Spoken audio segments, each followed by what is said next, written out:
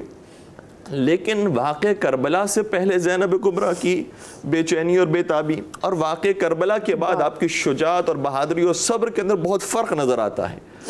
پہلے تک آپ حضرت امام حسین کے بارے میں ذرا سی بات میں حساسیت دکھایا کرتی تھی. فرماتی تھی مولا حسین کربلا کی سرزمین میں اس خاک کو سونگتی ہوں تو آپ کے لہو کی بو آتی ہے, یہاں سے اب آگے بڑھ جائیے.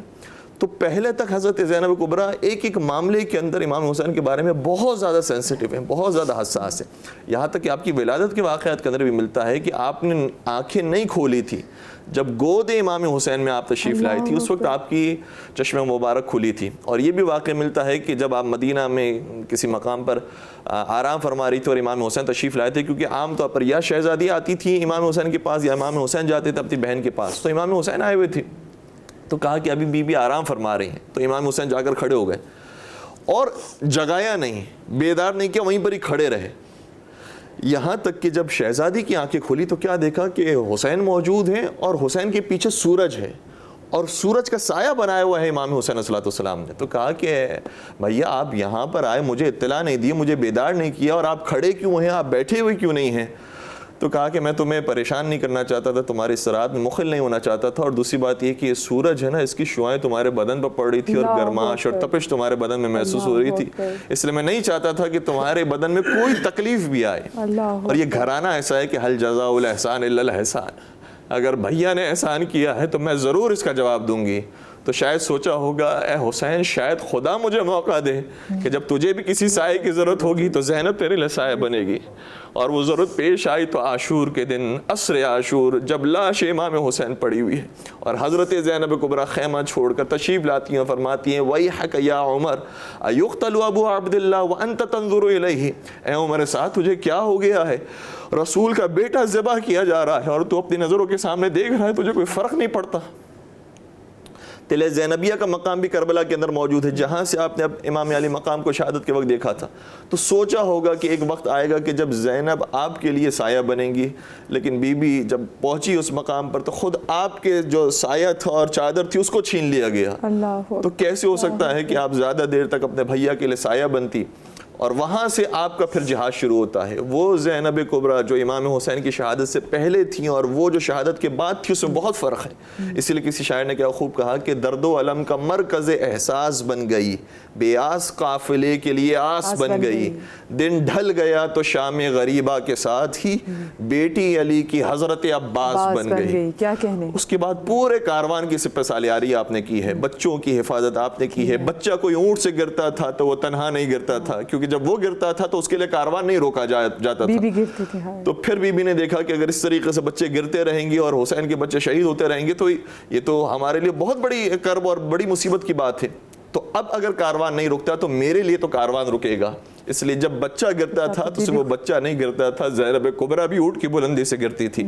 اور ذرا تصور فرمائیے گا کہ اونٹ کی بلندی سے انسان کا عام حالت میں گرنا بھی بڑا سخت ہوتا ہے. ایک خاتون, اور وہ خاتون کہ جس نے گھر سے باہر قدم نہ نکالا ہو, اور پھر اس خاتون کے ہاتھوں کو پس گردن باندھا گیا ہو, اور اس لہو لہان کیفیت کے اندر, زخمی حالت کے اندر جب وہ اپنے آپ کو اونٹ سے گراتی تھی تو ہاتھوں کا سہارا نہیں لے پاتی تھی, ماتھے کے بل زمین کربلا پر گرتی تھی, لہو لہان ہوتی تھی, لیکن حسین کے بچوں کو بچاتی رہی. اور اس طریقے سے پورے کاروان کی سپہ سالاری کرتے ہوئے آپ نے کوفہ اور کوفہ سے شام کا سفر اختیار کیا. میں آگے جا کے امام کی وصیت کے حوالے سے بات بھی کروں گی, شہادت پہ بھی آؤں گی, لیکن ساتھ میں ایک تو شریک الحسین اور پھر ان کی ایک اور بہن بی بی ام کلثوم, وہ بہن بھی ساتھ ساتھ اپنے بھائی کے مشن کو, اپنی بہن کے مشن کو لے کے آگے بڑھ رہی ہیں. میں چاہتی ہوں جناب ام کلثوم کے حوالے سے بھی بات کی جائے تاکہ ہماری لوگوں کو معلوم ہے. بہت کبھی کبھی بہت تکلیف ہوتی ہے جب آپ لوگوں سے بات کریں, لوگوں کو یہ پتہ ہی نہیں ہے کہ اچھا جی کہ بی فاطمہ کے بچے کتنے ہیں, اور پھر بہت حیرت بھی ہوتی ہے کہ بھئی ان کو یہ بات نہیں معلوم. ان کو بسم اللہ الرحمن الرحیم. جناب ام کلثوم کی اگر ہم بات کریں تو اب جناب زینب کے ساتھ ام کلثوم ہے, اور ام کلثوم کے بارے میں یہ آتا ہے کہ جتنے بچے جو تھے نا وہ سب ام کلثوم کے ساتھ ساتھ تھے. اور ایک وہ مقام آیا تھا جہاں پر جب کوئی صدقہ دینے کی کوشش کی تھی تو جناب ام کلثوم ہی تھیں جنہوں نے کہا تھا کہ صدقہ جو ہے وہ اہل البیت کے لیے حرام ہے.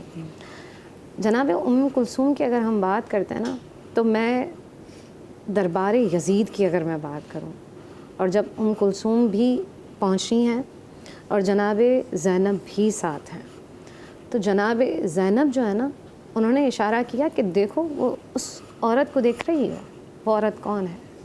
وہ عورت پتہ ہے کون تھی؟ وہ تھی یزید کی بیوی ہند، اور اس کے سر پر چادر تھی. تو جناب کلثوم نے پتہ ہے کیا فرمایا؟ بی بی نے فرمایا کہ مجھے لگتا ہے کہ میری جو دور کی نگاہ ہے نا وہ کمزور ہو گئی ہے کیونکہ مصائب اتنے ہوئے تھے تو مجھے صحیح سے نظر نہیں آ رہا وہ کون ہے. وہ جو خاتون ہند ہیں ان کے بارے میں یہ آتا ہے چاہنے والی تھی. جی وہ اتنا زیادہ، اور ان کو آئیڈیا نہیں تھا کہ کیا کیا ظلم ہوئے ہیں.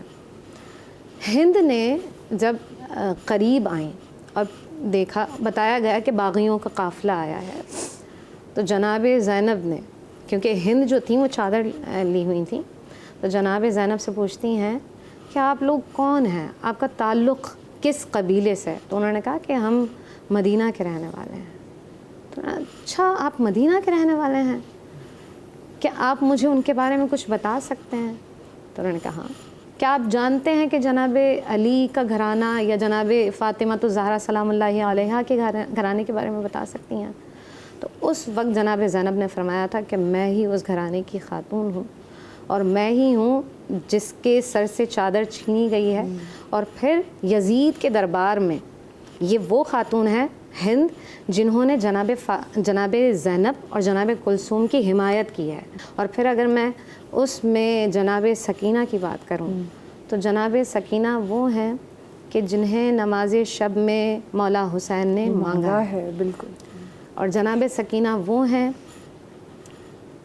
کہ جن کو جناب مولا حسین اپنے سینے پہ سلایا کرتے تھے. جناب سکینہ وہ ہیں کہ جب راستے بھر میں آپ سوچیں کہ بچوں کو پیدل، اگر ہمارا بھی چھوٹا بچہ ہوتا ہے نا تو ہم کہتے ہیں کہ نہیں یہ تھک جائے گا. اگر طواف بھی کروائیں تو ہم کہتے ہیں کہ نہیں بچے کو گود میں لے لیں، بچہ اتنا کیسے طواف کر سکتا ہے.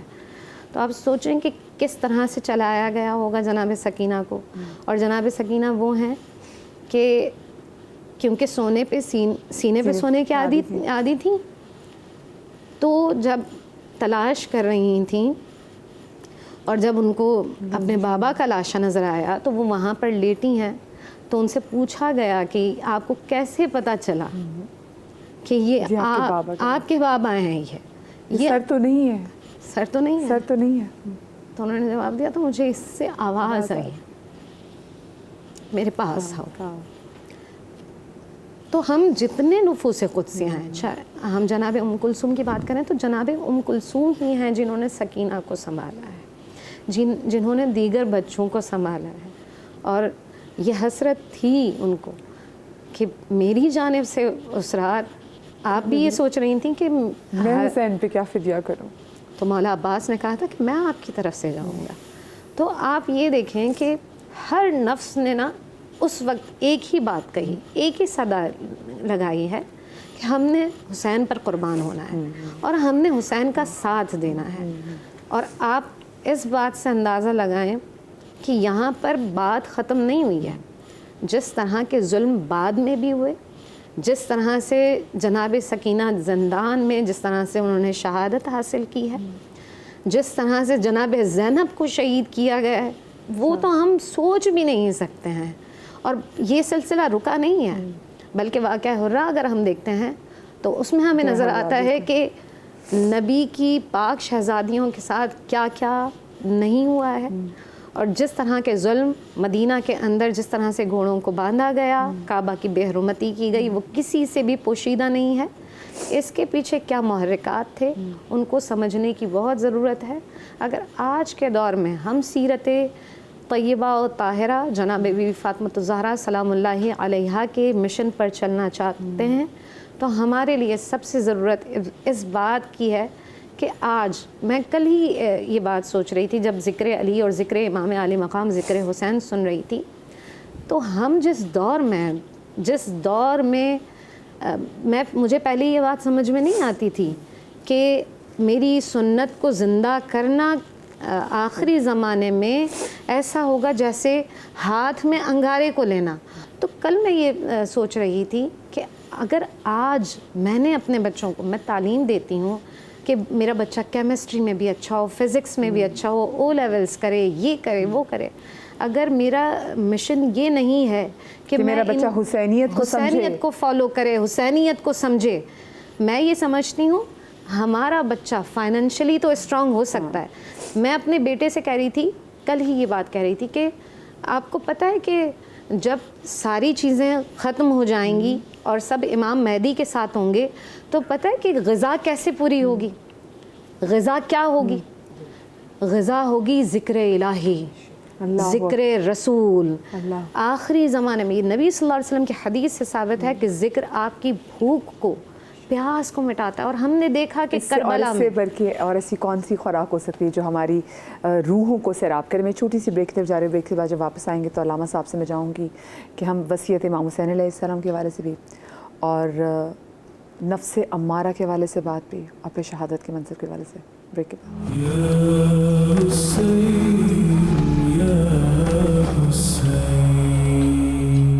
قالوا ان للہ و انا الیہ راجعون. آج یوم عاشور کے موقع کی اسپیشل ٹرانسمیشن میں ہم آپ کو خوش آمدید کہتے ہیں. اور اب کیونکہ ہماری ٹرانسمیشن اپنے آخری مراحل میں داخل ہو چکی تو میں چاہوں گی کہ ایک حجت جس کے بارے سے بات کی جاتی ہے، جو حجت امام حسین ابن علی نے یوم عاشور کو جو حجت تمام کرنی تھی اس کے حوالے سے، جو امام نے وصیت کی تھی اس حوالے سے بھی، اور پھر جو شہادت کے جو مناظر ہیں اس حوالے سے میں آگاہ کیجیے گا پلیز. بہت اہم نقطے کی طرح آپ نے اشارہ فرمایا کہ امام علی مقام نے جا بجا حجت تمام کی ہے اور بتایا مجھے اچھی طریقے سے پہچان لو میں کون ہوں. من عرفنی فقد عرفنی، جو مجھے جانتا ہے وہ تو جانتا ہے، جو نہیں جانتا وہ میرا حسب و نسب سے تعارف پہلے سمجھ لے. میں رسول خدا کا، تمہارے رسول کا نواسہ ہوتا ہوں، میں ختیجہ طاہرہ کا نواسہ ہوتا ہوں، میں علی اور زہرا کا بیٹا ہوتا ہوں، میں خانہ کعبہ کا وارث ہوں، میں صفا و مروہ کا مالک ہوں. حسب و نسب سے تم تعارف کروایا. ہمارے چچا ہیں جعفر طیار اور ہمارے چچا کے چچا ہیں حضرت حمزہ سید الشہداء. اپنا تعارف حسب و نسب سے کروایا. اس کے بعد فرمایا کہ جو ابھی مسلمان ہوا ہے اور اسے نہیں معلوم تو میں اس سے یہ درخواست کرتا ہوں کہ جائے ان اصحاب سے پوچھے کہ جو رسول اللہ کے زمانے میں تھے کہ رسول نے کیا میرے بارے میں نہیں فرمایا تھا حسین منی وانا من حسین؟ کیا یہ نہیں فرمایا تھا الحسن والحسین سیدہ شباب اہل الجنہ؟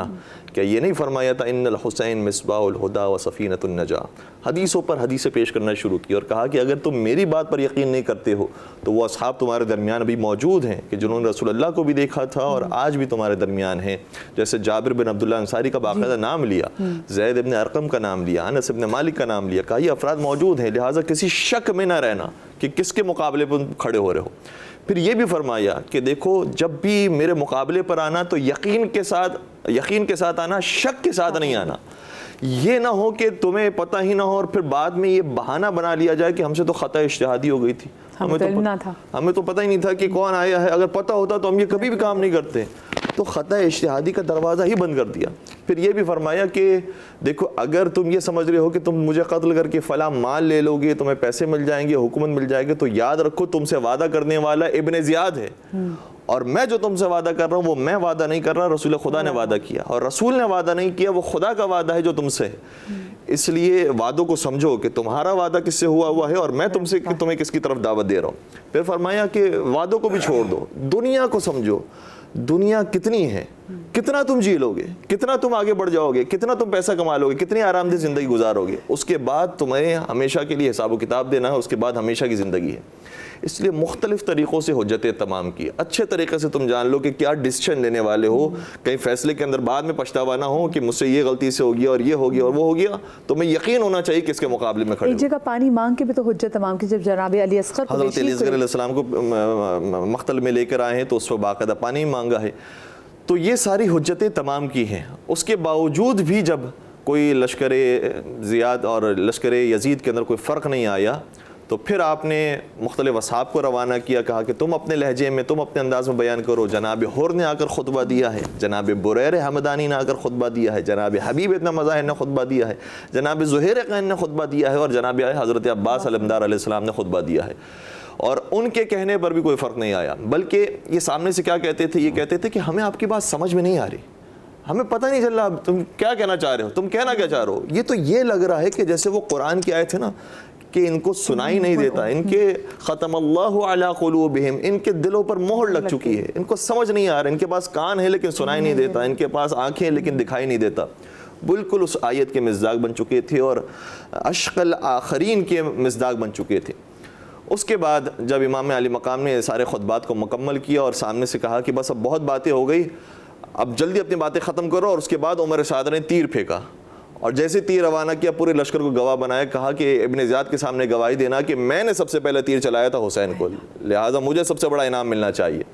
اور جیسے ہی تیر آیا اس کے بعد پہ باقی جو اس کے سپاہی تھے انہوں نے تیر چلائے, تو فیصلہ ہو گیا کہ اب جنگ کا آغاز ہو گیا. جب جنگ کا آغاز ہو گیا تو امام نے بھی اپنے دستے کو مرتب کیا. امام کے پاس 72 افراد تھے, جو 32 تھے وہ سوار تھے اور جو 40 تھے وہ پیادہ تھے, اور اس میں سے بھی آپ نے تقسیم بندی کی, اور یہ بھی ہمیں سمجھایا ہے کہ اگر کم تعداد بھی ہو تو بھی انہیں آسانی سے خرچ نہ کرو, انہیں بھی سوچ سمجھ کر جتنا تم ہو سکتا ہے اسٹریٹجی اپنی پوری رکھو, چاہے تم ظاہری طور پر کمزور ہو. کم من فئۃ قلیلۃ غلبت فئۃ کثیرۃ باذن اللہ. اور یہ ہوا بھی ہے کہ آج حکومت حسین کی ہے, آج ذکر حسین کا ہے.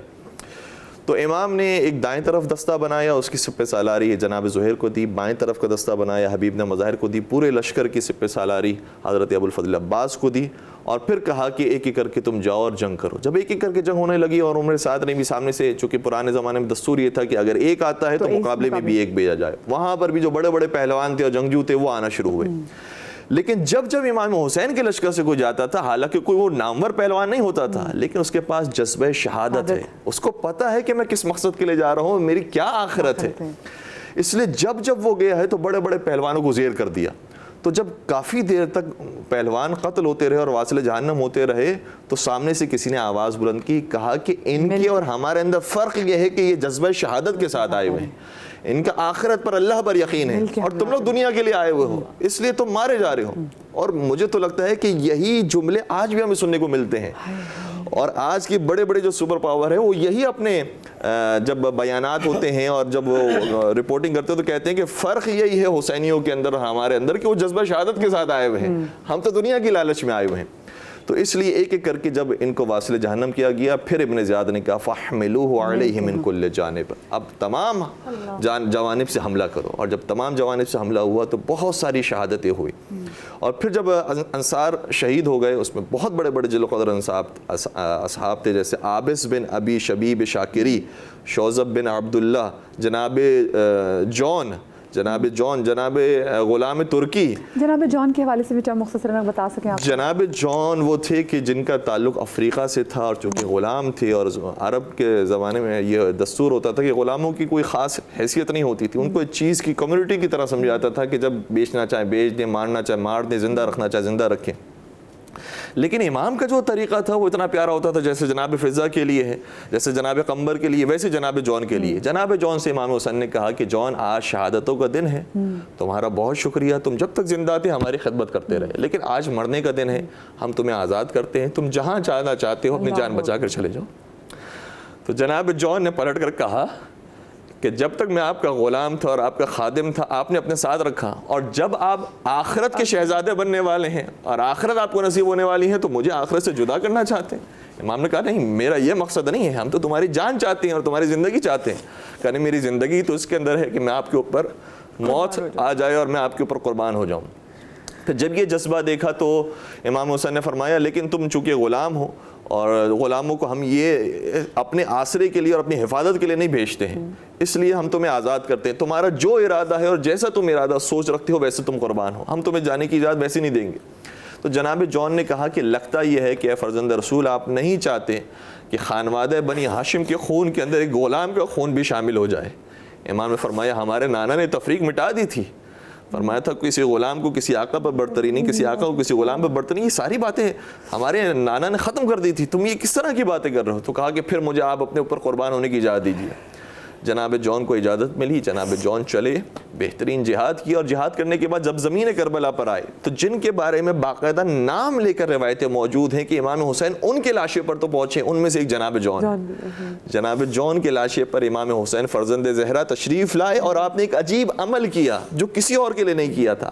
روایتی کہتی ہے فوقع وجہہ علی وجہہ, حسین نے اپنے چہرے کو جون کے چہرے پر رکھا. اللہ وہ سیاہ فام ہے، یہ سر فام ہے، یہ سفید ہے، یہ عرب ہے، وہ عجم ہے، وہ غلام ہے، یہ آقا ہے، لیکن اپنے چہرے کو اپنے غلام کے چہرے پر مس کیا اور پھر خدا سے یہ دعا کی اللہم بیض وجہہ وطیب روحہ وحشرہ مع محمد وآل محمد. پروردگار اس کے چہرے کو نورانی بنا دے، اس کے بدن کو خوشبودار بنا دے اور اسے محمد وآل محمد کے ساتھ محشور فرما. اگر تاریخ کی کتاب میں کسی اور کے بارے میں اس سے ملتا جلتا عمل نظر آتا ہے کہ آپ نے اپنے چہرے کو یا آپ نے اپنے بدن کی کسی حصے کو کسی کے بدن کے ساتھ ملایا اور ٹچ کیا ہو، تو وہ صرف ایک اور شہید ہیں جن کا نام علی اکبر ہے. اللہ حضرت علی اکبر جو خود جوان بیٹے تھے امام حسین علیہ السلام کے، جب ان کے لاشے پر پہنچے تھے تو اپنے سینے کو اکبر کے سینے کے ساتھ ملایا تھا.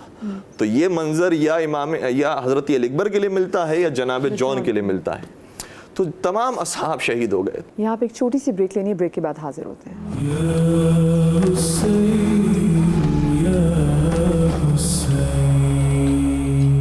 بریک کے بعد آپ کو خوش آمدید کہتے ہیں. اور پھر اس کے بعد شہدائے بنی ہاشم کا وقت آیا. سب سے پہلے حضرت علی اکبر نے کہا کہ بابا جان میں آپ کے اوپر اپنی جان قربان کرنے کے لیے جاؤں گا. اچھا، سامنے جو افراد تھے وہ سمجھ رہے تھے کہ حسین کے بعد جس کو امامت ملے گی وہ علی اکبر ہوں گے، اس لیے امام کا بھی انداز عجیب. اور واقعاً ایسی چیز تھی کہ حضرت علی اکبر کے بارے میں حتیٰ دشمنوں نے بھی کہا کہ اس زمانے میں اگر کوئی اہلیت رکھتا ہے خلافت کی تو وہ علی اکبر ہے. تو حضرت علی اکبر علیہ السلام چونکہ فضائل کے اندر ان کے کمالات اتنے زیادہ تھے، اور جب آپ آئے خیموں میں تو ساری بیبیاں لپٹ کر آپ سے رو رہی تھی اور بہت زیادہ آپ کے بارے میں پریشان تھی. یہاں تک کہ آپ کو جب ودا کیا گیا تو امام نے اپنے ہاتھوں کو بلند کیا، فرمایا اللہم اشہد علی ہؤلاء القوم فقد برز الیہم غلام اشبہ الناس خلقا وخلقا ومنطقا برسولک. پروردگار اب تو گواہ رہنا کہ میں اس کو بھیج رہا ہوں جو تیرے رسول کا شبیہ ہے. وہ صرف شکل کے اندر شبیہ نہیں ہے، آواز میں بھی، وہ گفتار میں بھی ہے، رفتار میں بھی ہے، کردار میں بھی ہے. یہ بہت اہم بات ہے کہ کردار میں بھی تیرے رسول کا شبیہ ہے. تبھی شاید ان کو کہا گیا تھا کہ فجر کی اذان وہ دیں تاکہ سنیں، آواز سنائی دے ان کو، کہ صدائے رسول کے اندر آپ آج اذان علی اکبر سنیں. اس کے بعد جب حضرت علی اکبر روانہ ہوئے تو اس موقع پر جو فوج یزیدی ہے وہ بھی ڈاؤٹ کے اندر مبتلا ہو گئی کہ ہم شبیہ رسول کو مارے یا نہ مارے، ہم حملہ کریں یا نہ کریں. تو شاید کسی نے کہا ہوگا شبیہ رسول خود رسول تو نہیں ہے. بہانے تو بہت تھے، اس لیے کہا کہ جو بھی ہے امام حسین کی طرف سے جو بھی آ رہا ہے حملہ کرو. تو کچھ افراد اس موقع پر بھی تردید کا شکار ہوئے، لیکن پھر حملہ ہوا حضرت علی اکبر علیہ السلام پر، اور حضرت علی اکبر علیہ السلام کی شہادت ہوئی. بہت زیادہ دردناک شہادت ہے.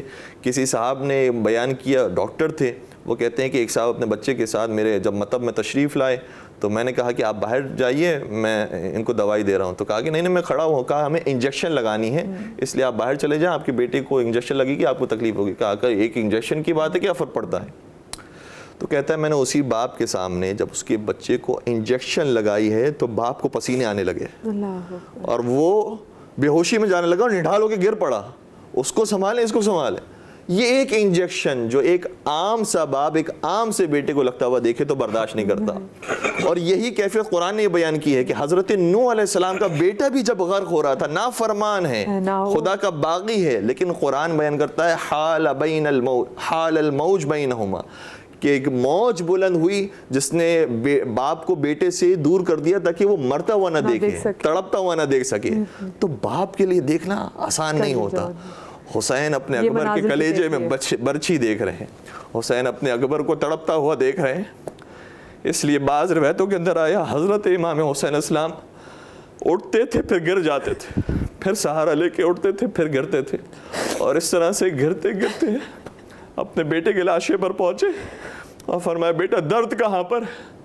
کہا کہ بابا کہیں پر درد نہیں ہے، بلکہ ہاذا رسول اللہ، رسول خدا تشریف لائے. فرما رہے ہیں اے حسین آپ بھی جلدی کیجئے، کیونکہ رسول نے مجھے تو جام پلا دیا جس کے بعد میری پیاس تو بجھ گئی ہے، آپ بھی پیاس سے ہیں، آپ کو رسول خدا جام پلائیں گے.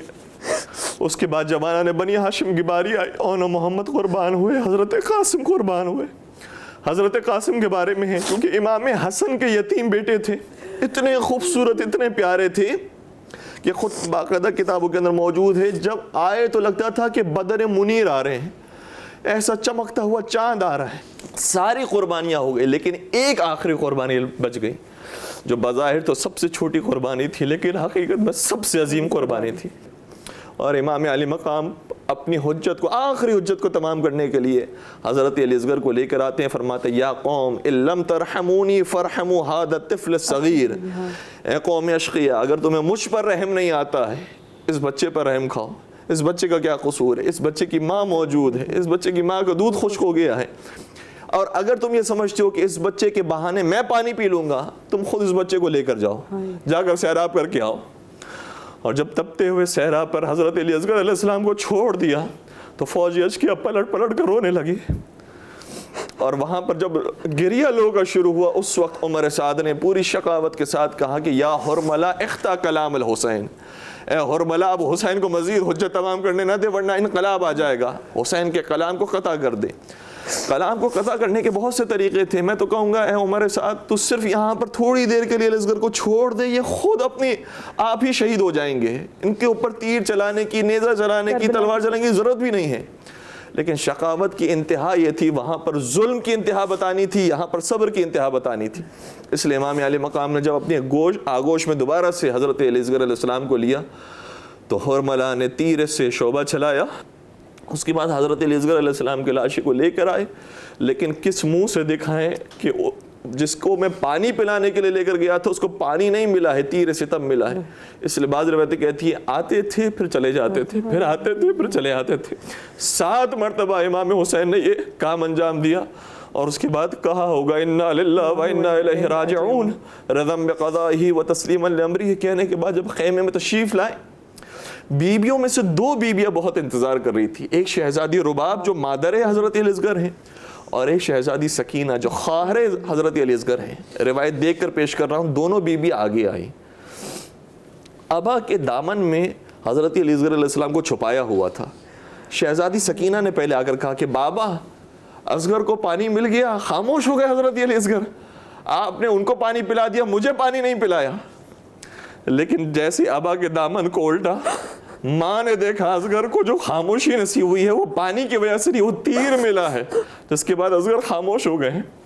اب ماں کہنا چاہتی ہے کچھ، لیکن کچھ بھی کہیں شان امامت کے خلاف نہ ہو جائے اور کسی سے کوئی نفرت کے جملے زبان سے ظاہر نہ ہو جائے. اس لیے کیا کہے، مرثیہ میں سمجھ نہیں آ رہا تھا کہ کہے تو کیا کہے. کمال کا جملہ کہا، فرمایا کہ آقا آپ کا قصور نہیں ہے. اور پھر حضرت رباب علیہ السلام کبھی بھی سائے میں نہیں آئی، کیونکہ حضرت علی اصغر علیہ السلام کربلا میں شہید ہوئے، شام میں شہزادی سکینہ شہید ہو گئی. جب ماتم کیا امام حسین علیہ السلام پر ماتم کیا، اور جب تک زندہ رہی ہمیشہ امام علی مقام کو یاد کرتی رہی. 1 سال تک آپ حیات رکھتی ہیں اور سائے کے اندر نہیں آئیں، اور جب بھی رہی دھوپ میں رہی، ماتم کرتی رہیں، اپنی کنیزوں کے ساتھ ماتم کیا. اور بعض روایتوں کے مطابق آپ کربلا ہی میں رہیں اور کربلا ہی میں آپ کی شہادت ہو گئی اور آپ کی وفات ہو گئی. اور امام علی مقام جو حضرت علی اصغر علیہ السلام کے بعد کی شہادت ہے، اب وہ شہید ہونے کے لیے گیا ہے جس کا تو اصغر بھی نہیں رہا، اکبر بھی نہیں رہا، عباس بھی نہیں رہا، قاسم اور محمد کچھ بھی نہیں رہا. میں سوال کروں گا، جب ہم ایک جنازہ اپنے گھر والوں میں سے کسی کو اٹھاتے ہیں، خدا نہ کرے کسی کو موت آئے اور کسی کو یہ غم آئے، لیکن جب ایک جنازہ بھی اٹھاتے ہیں سب مل کر قبرستان لے جاتے ہیں، لیکن جب قبرستان سے واپس آتے ہیں تو سب تھکے ہوئے ہوتے ہیں، سب فوراً سے آرام کرتے ہیں، سب فوراً سے کھانا کھا کے سو جاتے ہیں. ایک جنازہ سب مل کر اٹھائیں تو یہ کیفیت ہوتی ہے. جس ایک نے 72 جنازے اٹھائے اس کی کیفیت کیا ہے. اور اب وہ گیا ہے جام شہادت نوش کرنے کے لیے. امام علی مقام آگے بڑھے ہوں گے تو یہ کہا ہوگا اب اس کی جنگ دیکھو جس کا تم نے اکبر مارا ہے، اس کی جنگ دیکھو جس کا عباس مارا ہے، اس کی جنگ دیکھو جس کا اون محمد جس کا قاسم مار دیا، جس کا اون محمد جس کے قاسم کو مار دیا، حبیب کو مار دیا، مسلم نے اوسجا کو مار دیا.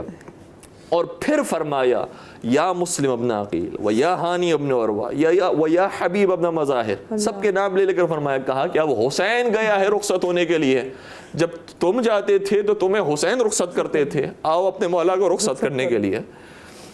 اور پھر اس غربت کے ساتھ جب آپ مقتل کی طرف روانہ ہوئے، شیر خدا کے بیٹے تھے، بہترین جہاد کیا، فوج الحفیظ علماء کہہ کے بھاگنے لگی، لیکن عمر سعد نے آواز دی ھذا ابن قتال العرب، تم اسی درد کو یاد کرو جو تمہارے باپ داداؤں کو اس کے باپ نے دیا ہے. علی نے تمہارے باپ داداؤں کو مارا تھا، مارو اس کو مل کر. اور پھر چاروں طرف سے جو حملہ ہوا، کسی نے تیر چلائے، تبر چلائے، کسی کے پاس پتھر تھے پتھر مارے، کسی کے پاس لکڑیاں تھی لکڑیاں ماری. اور اس کے بعد حضرت امام علی مقام آہستہ آہستہ زمین کربلا پر آئے اور پھر لہو لہان ہو گئے امام علی مقام علیہ الصلوۃ والسلام. ہر شہید جب گرتا تھا تو زین سے زمین کربلا پر گرتا تھا. یہ واحد شہید ایسا تھا جو زین سے زمین پر نہیں آیا بلکہ تیروں پر معلق ہو گیا. اور اس کے بعد آپ زمین کربلا پر آئے. آپ پھر بھی امت کے لیے دعا کرتے رہے.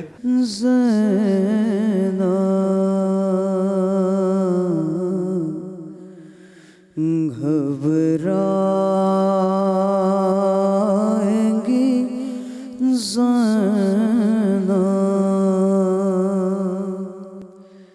بھیا تمہیں گھر جا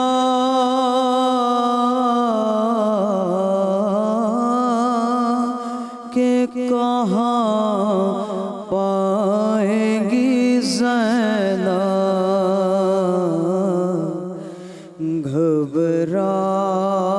گھبرائیں گی زینب گھر جا کے کسے دیکھے گی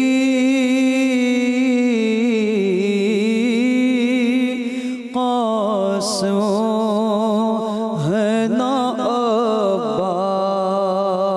عباس اصغر سے بھی ہے یاس اپنے علی اکبر کو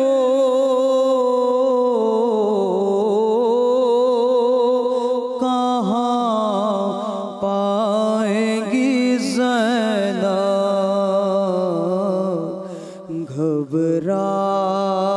گھبرائیں گی زینب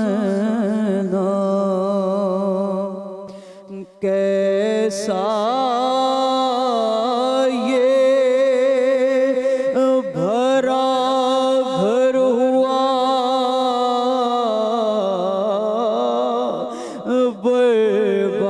برباد الہی کیا آئی تباہی اب اس کو نہ آباد کبھی پائیں گی زینب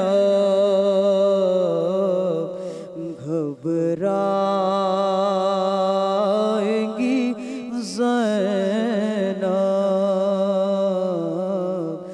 گھبرائیں